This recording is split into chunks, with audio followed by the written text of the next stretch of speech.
Assalamualaikum warahmatullahi wabarakatuh. Perkenalkan, nama saya Nadila Herunisa Marwa dengan NRP 22138 dan di sini saya akan membuat video mengenai tugas pendahuluan besar dari Praktikum Simulasi Sistem tahun 2024-2025.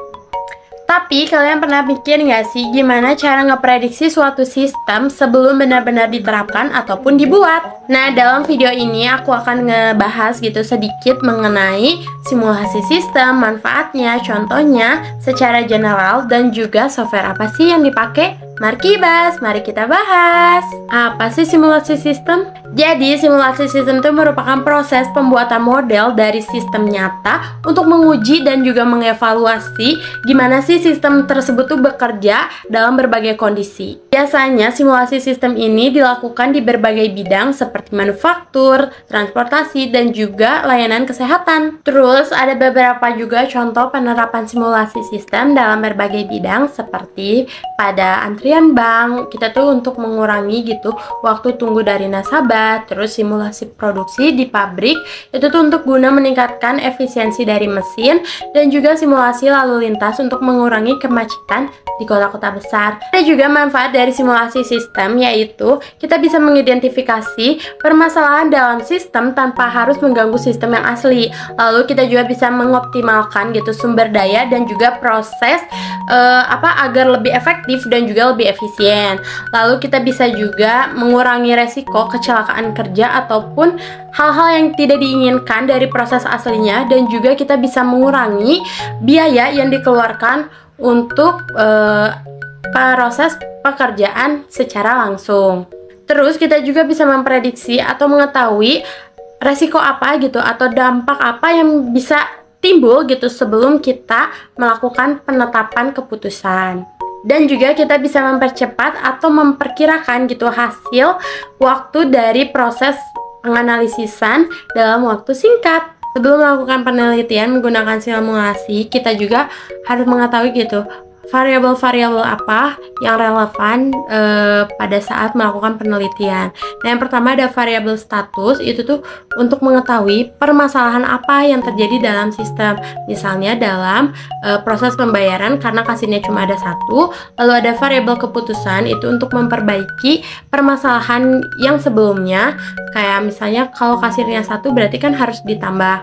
Nah, yang ketiga itu ada variabel respon atau dampak dari setelah melakukan perbaikan.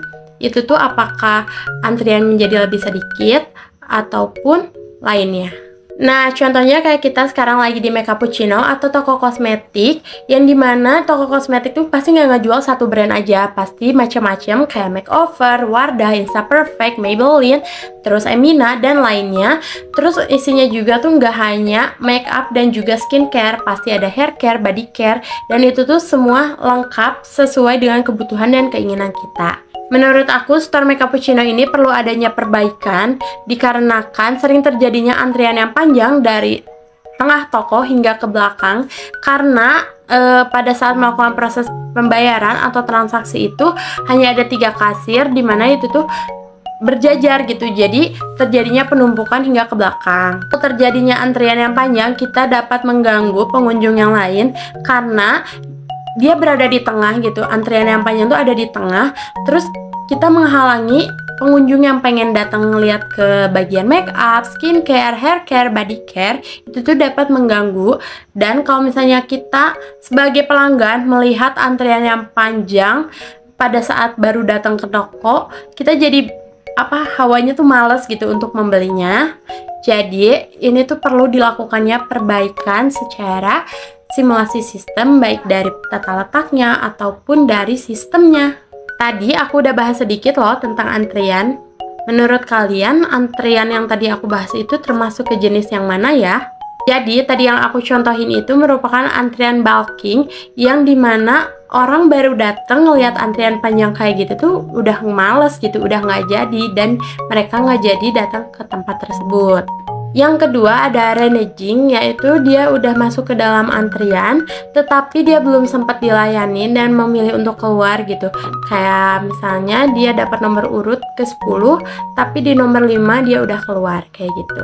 Yang ketiga ada antrian jockeying, dia tuh lebih memilih untuk pindah-pindah antrian gitu, misalnya dari kasir A ke kasir B ke kasir C kayak gitu. Dalam antrian juga ada 4 jenis prioritas. Yang pertama ada first come first serve. Itu tuh orang yang pertama kali datang yang akan dilayani pertama atau yang paling dulu. Contohnya seperti antrian di kasir supermarket. Yang kedua ada shortest processing time, di mana proses yang memakan waktunya lebih sedikit itu yang akan didahulukan, seperti pada saat kita datang ke fotokopi, terus kita mau ngeprint dan ngejilid, pasti yang lebih diutamakan yang mana? Yang ngeprint. Selanjutnya ada last come first serve, itu dimana ada proses yang datangnya paling akhir tapi dilakukan di awal gitu. Contohnya kayak misalnya kita ke Dufan atau ke Trans Studio Mall, itu kita orang yang paling terakhir datang itu yang pertama kali dikerjakan. Kalau apa? Kalau dia beli tiket fast track. Selanjutnya ada longest processing time, di mana proses itu membutuhkan waktu yang lebih banyak dibandingkan yang lain. Jadi dia dikerjakan terlebih dahulu. Kayak contohnya kita mau masak bolu atau kue gitu. Yang pertama kali kita buat pasti base-nya dulu atau cake-nya dulu, kuenya dulu, baru kita bikin whipped cream, terus ngehiasnya kayak gitu. Jadi yang pertama dikerjain itu pasti bikin kuenya dulu. Nah, contoh lainnya kalau kita mau lebaran pasti masak opor dan juga daging rendang gitu. Nah, yang pertama kali dikerjakan pasti daging rendangnya dulu dan juga opor, karena dagingnya tuh kan lebih keras gitu. Jadi biar lebih empuk dan juga bumbunya meresap. Kita bisa ngerjain dulu bikin bihun dan juga kentang balado. Nah, pasti kalian pengen tahu kan software apa sih yang dipakai pada saat melakukan simulasi ini. Tapi kita harus tahu dulu deh gimana cara melakukan simulasi yang sederhana. Pertama itu kita harus tahu gitu apa yang mau disimulasikan dan sistem apa yang kita pilih. Dan yang kedua kita harus tahu gitu mau menggunakan software apa seperti MATLAB, Python ataupun Arena. Tapi untuk kali ini dan selama praktikum ini berjalan, kita akan melakukan simulasi ini menggunakan software Arena. Dan yang ketiga kita akan menjalankan simulasinya, lalu kita mengetahui gitu hasil dari analisis simulasi tersebut. Salah satu software yang sering digunakan dalam melakukan simulasi sistem itu adalah Arena. Nah, Arena itu merupakan software simulasi yang berbasis proses, yang dimana di dalamnya itu ada memodelkan sistem dinamis seperti elemen-elemen seperti create, process, dan dispose. Nah, kita juga harus tahu gitu model dasar dari arenanya seperti create. Create itu untuk membuat simulasi atau entitas baru yang masuk ke dalam sistem. Terus ada proses untuk melakukan proses entitas dengan sumber daya tertentu. Dan yang ketiga ada dispose untuk menghapus entitas dari sistem setelah selesai diproses. Biasanya aliran atau gambaran dari simulasi sistem ini menggunakan flowchart atau diagram alir.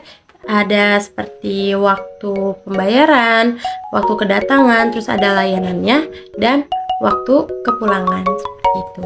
Mohon maaf bila banyak kesalahan kata dan kekurangan pada saat penyampaian materi mengenai simulasi sistem, karena saya pun akan belajar lebih jauh mengenai simulasi sistem ini pada praktikum kali ini. Semoga praktikum kali ini berjalan dengan lancar dan mendapatkan nilai yang puas untuk saya dan juga teman seangkatan dan seperiode. Wassalamualaikum warahmatullahi wabarakatuh. Terima kasih.